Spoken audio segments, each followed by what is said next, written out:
I went to Blaydon Races. 'Twas on the 9th of June 1862 on a summer's afternoon. The story of the Blaydon Races is coming up.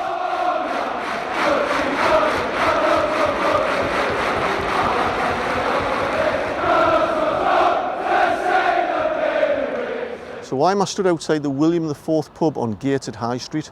Well, you have to go back to 1861. For the first time ever, there was a horse race at Blaydon on an island in the Tyne called Blaydon Island, or Dense Meadow. It was a 1 mile horse race, but for me, the real story of the Blaydon Races starts here. Not in the William IV pub, but a residential house that used to be on the plot before the pub. And this is where Geordie Ridley was born in 1835 and raised with his family. And at 8 years old, George Ridley went to work at a pit, a local one called Oakwell Gate, about 200 metres in that direction, basically behind where the Sage is now, to work as a trapper boy.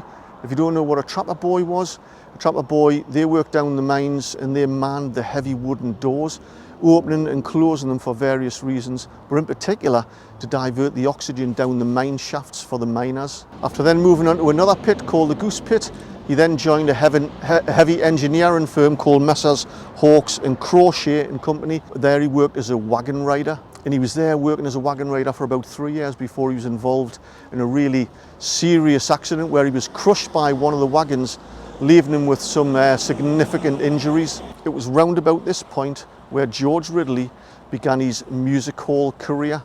So where I'm stood now is about 50-60 metres from the big market. You might have heard of that before. It's a very, obviously a medieval and historical market, but also famous now for its nightlife. And at the bottom of the big market, running parallel, are 2 streets. One's called the Groat Market, just behind the job centre here. And behind me here, this is the Cloth Market. And at number 6 Cloth Market, there's a famous pub there called Bambra's.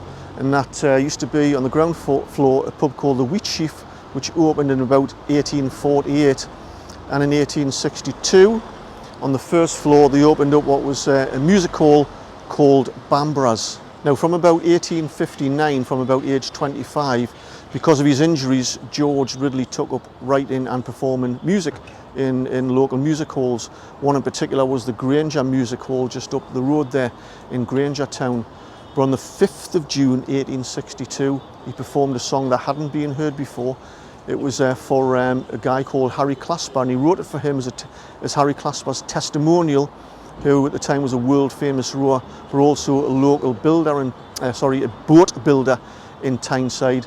And he performed this on the 5th of June, a song called The Blaydon Races. So now let's turn our attention to the song The Blaydon Races, and let's listen to the first verse. I went to Blaydon Races, 'twas on the 9th of June 1862 on a summer's afternoon. I took a bus from Bambra's and she was heavy laden. Away we went along Collingwood Street, that's on the road to Blaydon. The bus that he's referring to started here on the Cloth Market and turned right onto Collingwood Street.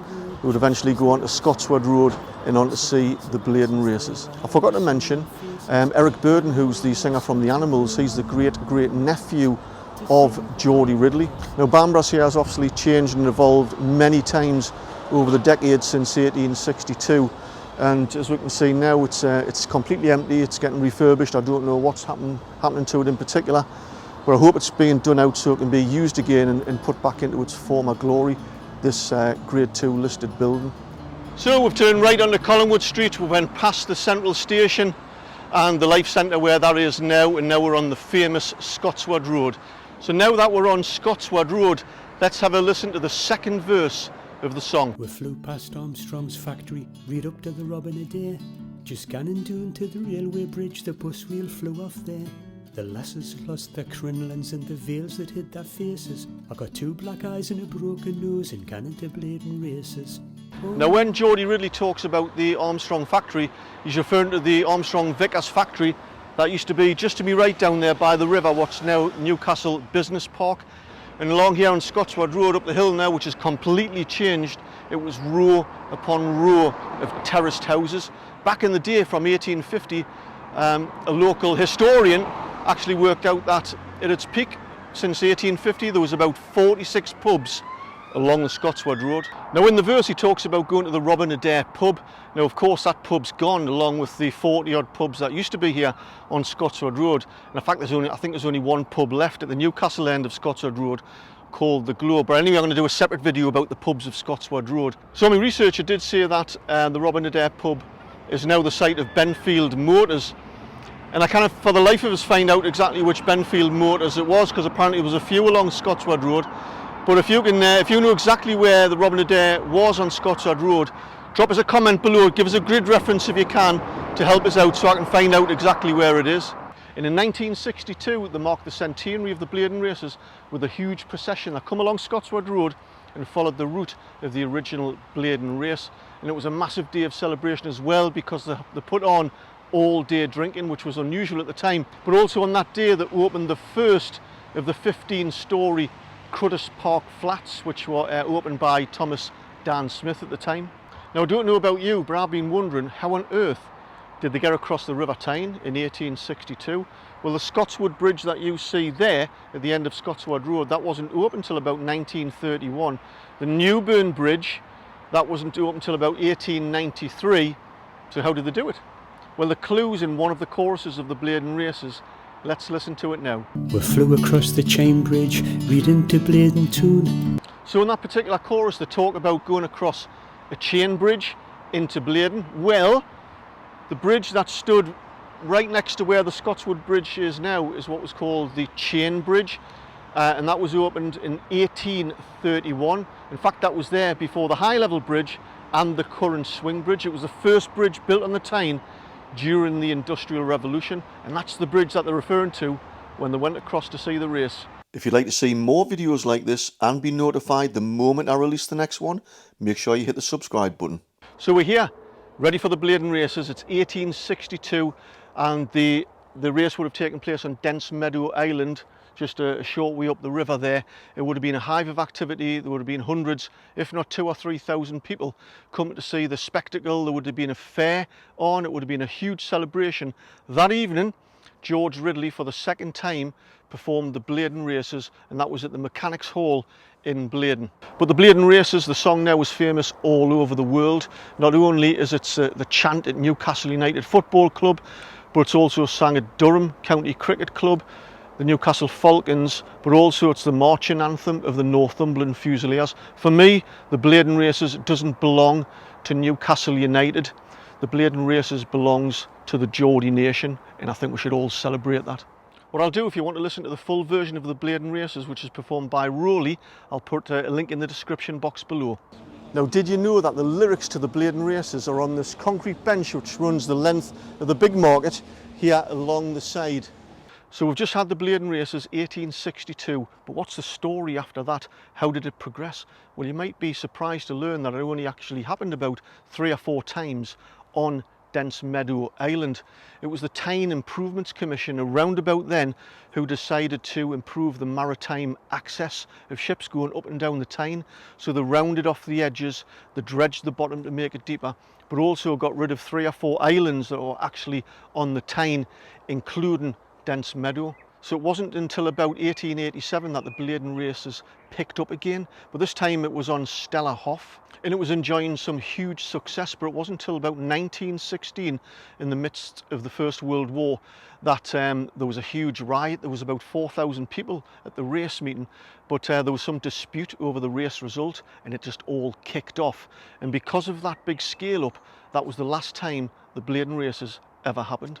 So we'll fast forward to 1981, and Dr. James Dewar of the Blaydon Harriers come up with the idea of a road race starting from just around the corner from Bambras on Collingwood Street to run to where the Blaydon Races used to be, measuring about 6 miles. And in 2012, to mark the 150th anniversary, there was a sculpture here commissioned to commemorate the Blaydon Races. So what we're going to do now is jump across to the 9th of June 2022 and catch up with the huge occasion of the run this year, which is happening on the quayside for the first time. Hello, Your Majesty. I've been watching on the news that you've got some mobility issues. What are you doing here today? I'm not so bad for 96-year-old, but I'm not quite as old as the Blaydon Races has been going since 1862. So it's only 70 years for me. I'm just a spring chicken compared to the Blaydon race. Dan, I believe you're the man who organises the event. What can you tell us? How long have you been doing this? I've only been the race director for 2 years, but there's people here who are helping who've been doing it since the start, so this is the 40th year now, so there is some volunteers here who were at the first one. What does it mean for you personally to be involved in the Blaydon Races? I mean, it's a proud moment when you see all the runners coming and to think you're a part of it. Obviously we just do this voluntarily as a club, so we're just club members. I'm the chairman of Blaydon Harriers, so and I took over the race director when the previous lady retired a couple of years ago. Well, I'm with some royalty today. I've already met the Queen over there, and now so it's Lord Mayor Karen Robinson, is that right? That's right, Lord Mayor of Newcastle. And so what does this mean to you? What does it mean for Newcastle, this Blaydon race? Well, it's history, it's our history, isn't it? It's a song that we learned from being so tiny. I think it's a shame that we're not doing it from Bamburghs, just to keep the lyrics right. But generally speaking, it's fabulous, isn't it? And I think everybody loves it. There's something about the Blaydon Races. And this is it. This is what it's all about. The first Blaydon race in 1861 on Blaydon Island at Dense Meadow. It's now in its 160th year now, but this is we're in its 40th year for the actual Blaydon race as you see it today. It's the first time it's been on the quayside due to congestion issues, but there's going to be about 5,000 runners here today. This is actually the first time I've actually been to the start or at the Blaydon race. It's absolutely brilliant. It's buzzing. Everybody's really excited about the race. I've been chatting to some really interesting people. If you want to get involved, like Dan said, check the website out if you want to get involved with running or to be a volunteer. I've absolutely loved this. I hope you've enjoyed the video. I've really enjoyed putting it together. If you did, give us a thumbs up. Don't forget to leave us a comment below. Till next time, catch you later.